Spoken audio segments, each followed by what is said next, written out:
Esta viagem começa na região nordeste do país, em Bragança. E depois segue a oeste até Guimarães, e um castelo conhecido como o berço da nação portuguesa. Os destinos seguintes são dois mosteiros impressionantes em Braga, a costa em Viana do Castelo e, ao sul, depois de alguns resorts, o Porto, a região do famoso vinho. De lá, a jornada segue para o interior, passando por vários vinhedos, e termina na grande fortaleza em Almeida, na fronteira com a Espanha.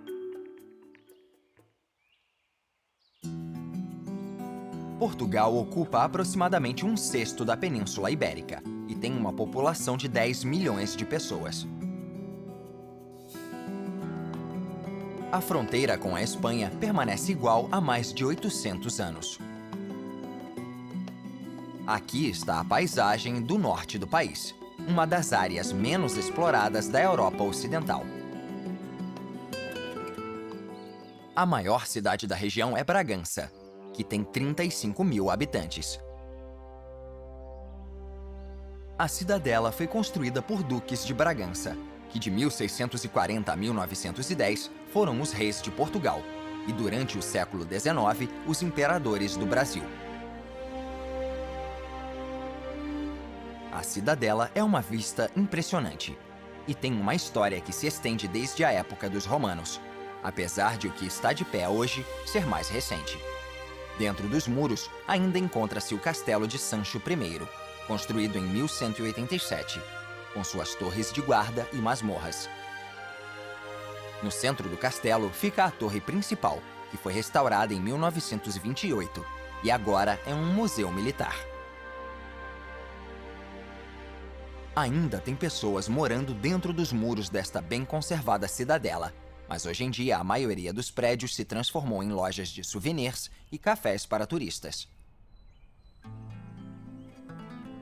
A paisagem em volta da cidade é pontilhada de pequenos vilarejos e fazendas, frequentemente cercados por um tipo de carvalho. As cascas de madeira são usadas para fazer rolhas de garrafa. E como elas se renovam, é uma indústria autossustentável.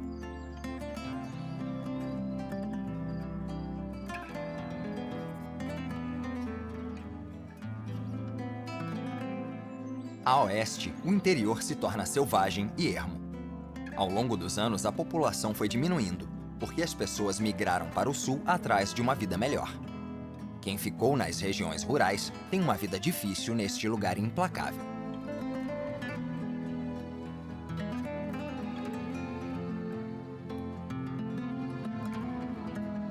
Aqui encontram-se também pitorescos vilarejos de pedra em cumes de colinas. No passado, esta região era usada para exilados políticos e religiosos se esconderem.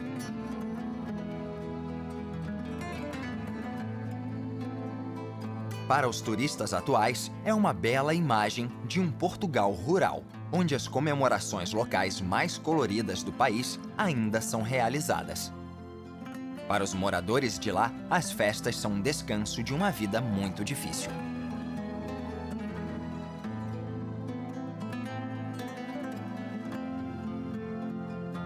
A oeste fica o Parque Nacional de Peneda Gerês.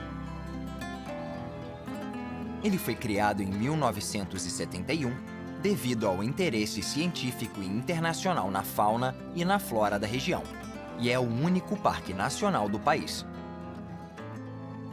Esta paisagem de montanhas repletas de pedras cobre uma região de 80 mil hectares e tem uma grande diversidade de climas, ambientes e vegetação. O parque é também uma zona de transição entre as regiões mediterrânea e eurosiberiana, e por isso tem plantas raras ou inexistentes em outras partes de Portugal. Algumas das metas principais são educação e turismo controlado.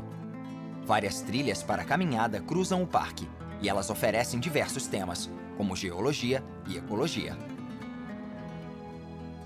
Antigamente, esta região era o lar de ursos pardos e cabras selvagens. Hoje, o parque é um dos últimos refúgios de dois grandes predadores, lobos e águias reais. Um importante aspecto da paisagem é a presença constante de água na forma de chuvas pesadas. Cachoeiras são comuns e caem em vários rios que atravessam o parque. Eles, por sua vez, desembocam em reservatórios que se estendem por 50 quilômetros na fronteira sul do parque.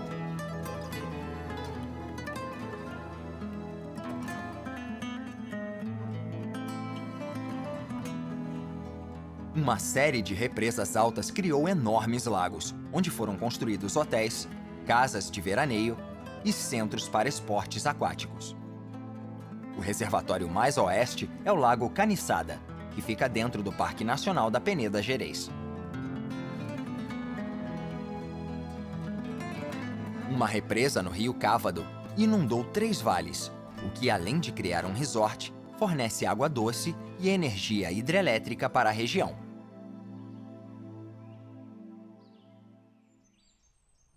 25 quilômetros a sul fica Guimarães, uma das cidades mais históricas de Portugal e reconhecida como um patrimônio mundial da humanidade pela Unesco. No centro ficam um castelo e o Palácio dos Duques de Bragança. O palácio é uma versão restaurada da original, construída no século XV. Durante o século XIX, ele caiu em desuso depois que os duques de Bragança deixaram Guimarães. Muito do palácio foi usado como material de construção para casas locais. O estilo mostra uma clara influência francesa, que talvez tenha vindo da ascendência de Borgonha da família Bragança. Ao lado do palácio fica o Castelo de Guimarães, em uma colina sobre a cidade, e sua alta praça domina o horizonte.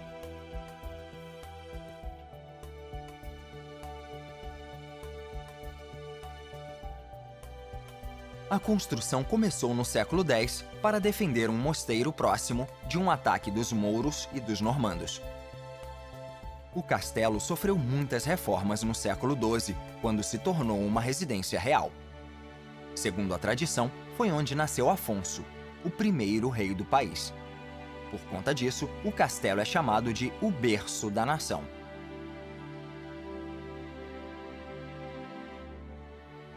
Como o palácio vizinho, ele caiu em desuso durante o século XIX e quase foi demolido. Felizmente, ele foi preservado e restaurado, sendo declarado um monumento nacional em 1910.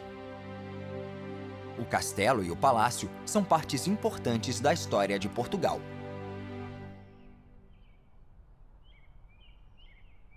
Doze quilômetros ao norte ficam a cidade de Braga e, no topo de uma colina, 2 eminentes santuários. O primeiro é o Santuário do Sameiro, um dos centros de devoção mais populares e importantes de Portugal. Em estilo neoclássico, a construção começou em 1863 em homenagem à crença da Imaculada Conceição e só foi concluída na década de 1980, 120 anos depois.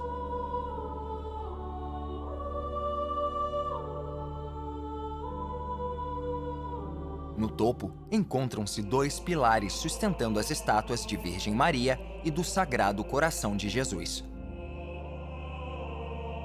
Perto do Sameiro, na mesma colina, está outro santuário, o do Bom Jesus do Monte.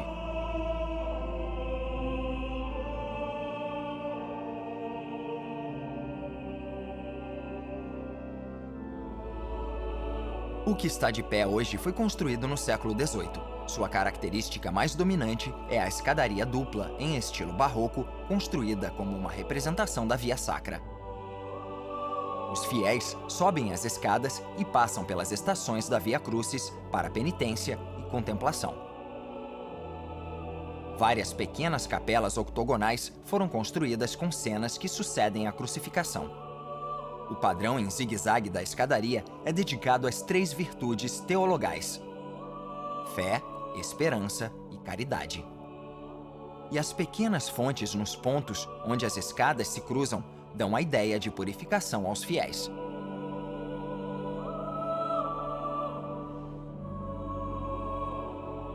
A construção do atual santuário começou em 1781 e e substituiu várias igrejas mais antigas.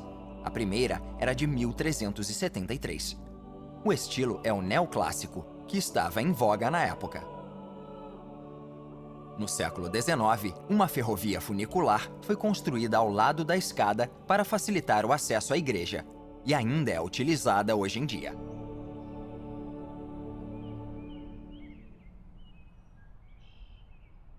"15 quilômetros a oeste ficam a costa e o porto de Viana do Castelo. O rei Afonso III fundou a cidade em 1253. Portugal sempre teve uma grande afinidade com o mar, e alguns dos maiores exploradores do século XV eram de lá, como Vasco da Gama, que chegou às Índias em 1498. Deste porto, exploradores menos conhecidos embarcaram para encontrar novos mundos. Um deles foi fazer um mapa até o Congo, na África, e outro detalhou a rica pesca que se obtém no mar perto de Newfoundland, no Canadá. Seguindo para o sul pela costa oeste, encontram-se inúmeros resorts em frente a praias de areia e mares de água transparente.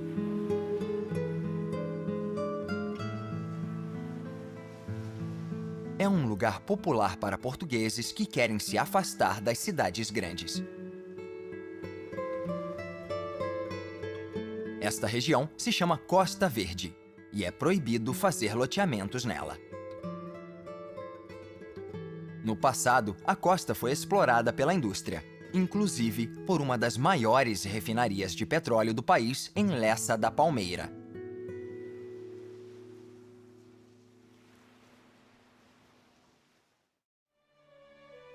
Envolto em névoa, o Rio Douro desemboca em um estuário de quase 2 quilômetros de extensão. É um dos maiores rios da Península Ibérica, com um comprimento de 885 quilômetros. No fim, encontra-se a segunda maior cidade de Portugal, o Porto. A cidade é um dos centros mais antigos da Europa. Na época romana, era chamada de Porto Cali, e já foi sugerido que talvez essa seja a origem do nome Portugal. No século XI, a cidade lucrava com a venda de mantimentos para os cruzados a caminho da Terra Santa. E 4 séculos depois, o porto fez uso da riqueza trazida de volta do mundo recém-descoberto. Uma das melhores vistas da cidade é de cima da Torre dos Clérigos, construída no século XVIII. Com 75 metros de altura, é uma das construções mais altas de Portugal. Da torre, é possível ver o rio, que é a essência vital da cidade há séculos. Foi de lá que, em 1415, o infante Dom Henrique, filho do rei português, embarcou em uma viagem para explorar a costa do norte da África, dando início à era das grandes navegações. Hoje o porto não recebe mais navios cheios de mercadoria do mundo todo. Apenas barcos de turismo que transportam passageiros pelo rio. O barco atual lembra o rabelo, embarcação usada para carregar barris da única mercadoria que ainda floresce na margem oposta. A mercadoria é o vinho do Porto, batizado em homenagem à cidade, e os barris são originários dos vinhedos rio acima. O complexo em Vila Nova de Gaia está no centro da produção de vinho do Porto. É nestas adegas que o vinho é envelhecido. E mais de 50 empresas se encontram nestas ruas estreitas. Hoje em dia, adegas mais modernas envelhecem esta bebida popular, cujas raízes remontam ao século XVII. Dizem que um mercador de vinhos britânico enviou os filhos a Portugal para que encontrassem uma fonte de vinho. Eles encontraram um mosteiro cujo abade acrescentava conhaque a um vinho tinto local durante a fermentação, ao invés de depois. O produto era similar ao vinho do Porto. A cidade do Porto também é conhecida pelo número de pontes. A primeira foi construída em 1803, mas acabou sendo destruída em uma guerra com a Espanha e a França 3 anos depois. Foi só em 1877 que a ponte de Dona Maria Pia foi construída por Gustave Eiffel, que também deu seu nome à torre que projetou em Paris. Em 1991, a ponte foi substituída pela de São João. Em 1886, a ponte de Dom Luís foi construída por um parceiro de Eiffel. Nela, trens andam na parte de cima e carros na de baixo. Na época, era a ponte mais longa de seu tipo no mundo.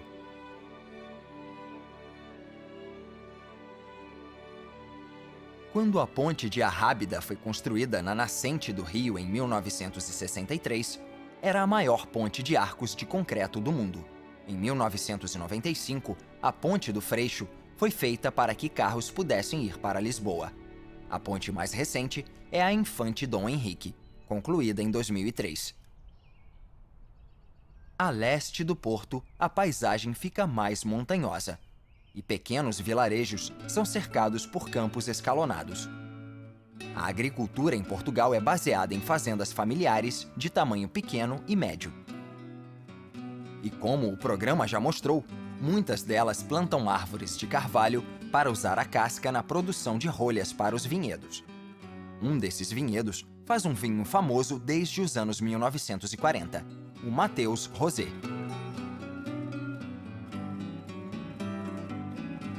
No rótulo da distinta garrafa redonda está uma foto do Palácio de Mateus.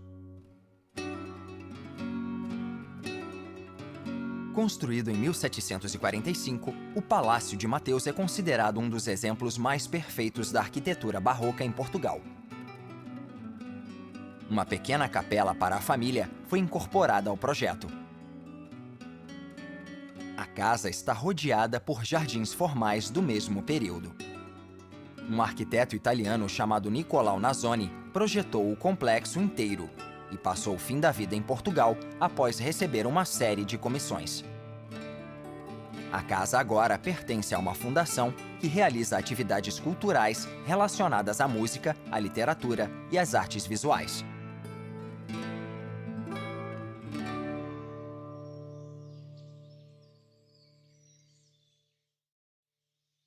O Rio Douro, que nasce na Espanha antes de desembocar no Mar do Porto, é um dos rios europeus mais bonitos e virgens.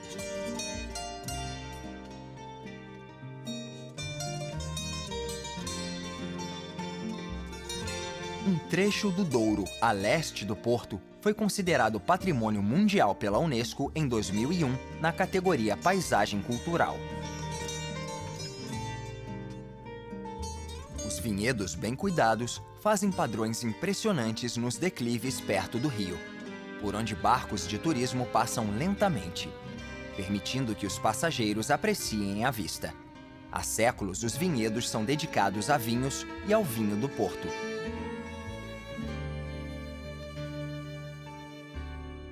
O vinho do Porto é um vinho fortificado produzido exclusivamente na região do Vale do Douro. O nome da bebida data do século XVII, de quando as remessas saíam da cidade do Porto.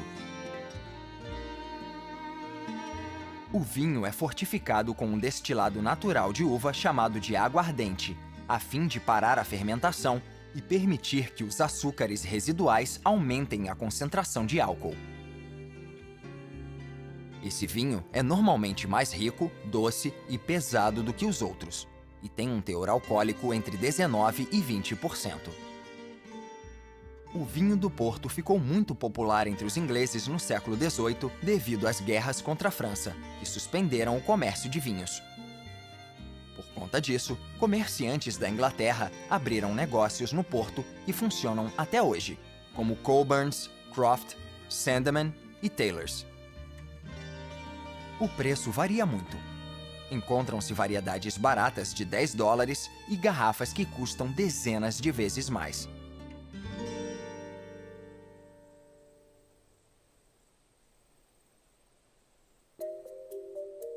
Longe do rio, a paisagem fica menos fértil, com vales com rochas espalhadas. A fronteira com a Espanha fica a apenas 15 quilômetros a leste, e em uma planície extensa e aberta há uma série de castelos protegendo essa demarcação desde o século XIII. No topo de colina está o vilarejo fortificado de Castelo Rodrigo.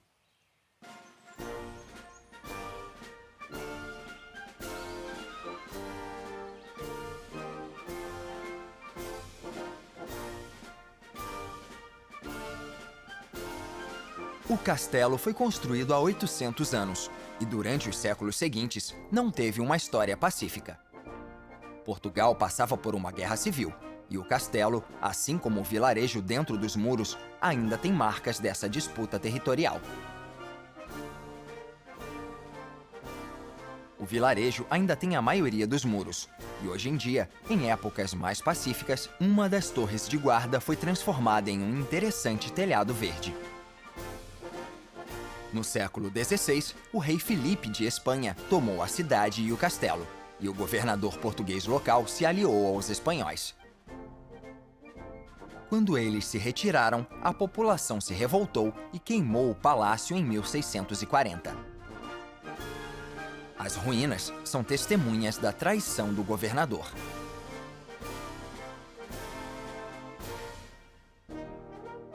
A 11 quilômetros a sul fica o Castelo de Pinhel, que já foi um ponto importante na rede de fortalezas ao longo da fronteira.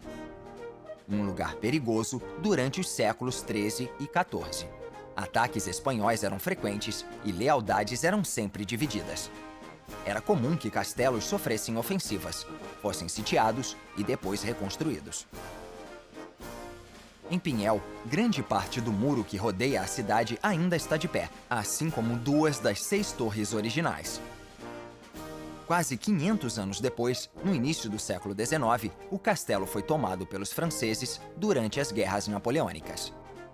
Eles ocuparam a Espanha e queriam ocupar Portugal também, mas foram impedidos pelas forças portuguesas e britânicas sob o comando do futuro Duque de Wellington.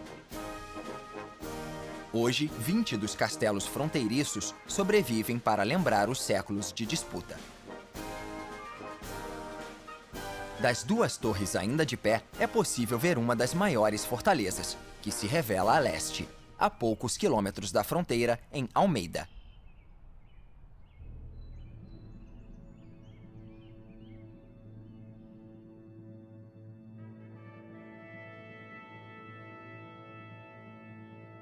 No século XVIII, 2 fortalezas protegiam a fronteira portuguesa: Elvas, no sul, e Almeida, no norte. As fortificações datam do século XVII e foram construídas no estilo em voga pelos espanhóis depois de terem destruído o castelo anterior. Em volta das ruínas estão 6 baluartes com uma vala seca esculpida direto na rocha. Havia espaço para 100 armas, algumas das quais estavam em plataformas protegidas do fogo inimigo.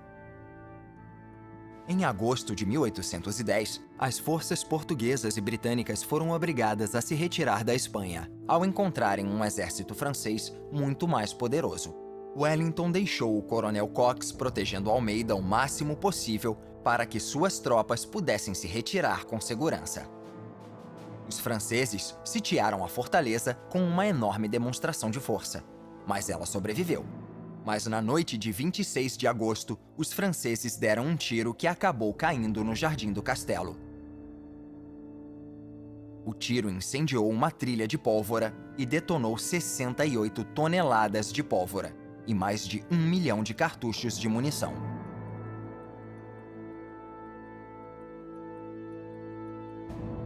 Segundo testemunhas, o chão tremeu e um redemoinho de fogo se ergueu da torre, como a erupção de um vulcão.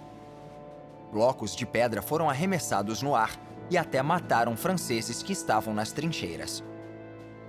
2 dias depois, sem munição, o coronel Cox foi forçado a entregar Almeida para os franceses.